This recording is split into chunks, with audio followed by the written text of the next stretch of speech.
Няма да мълча, аз няма да мълча, но ще разказвам делата Божии.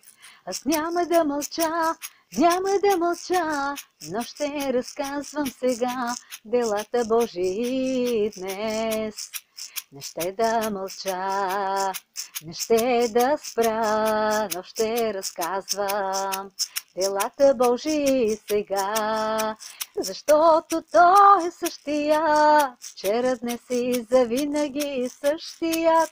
Защото Исус Христос е същият, вчера, днес и завинаги. Аз няма да мълча, но ще пея и ще разказвам аз и днес делата Божии, делата Божии. Ще разказвам днес сега. Аз няма да мълча, аз няма да мълча, но ще разказвам сега делата Божии днес, че Той е същият Исус Христос Ишуа Машияха. Той е същият днес и завинаги, същия Бог, който ни прощава, същия Бог, който ни изцелява. Той е същият Исус Христос, който ни благославя и изцелява.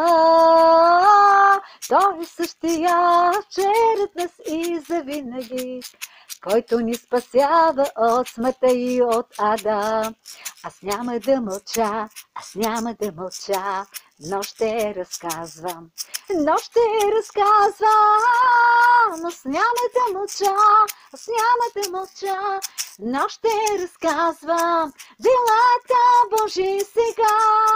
Аз няма да спря, аз няма да спря, но ще вървя напред с вяра и сила от Него, за да разказвам, за да проглася Божиите дела в моя живот сега, в този свят, в този свят.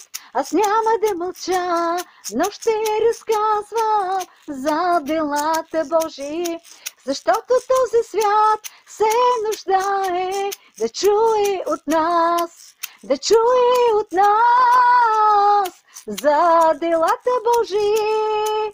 Амен.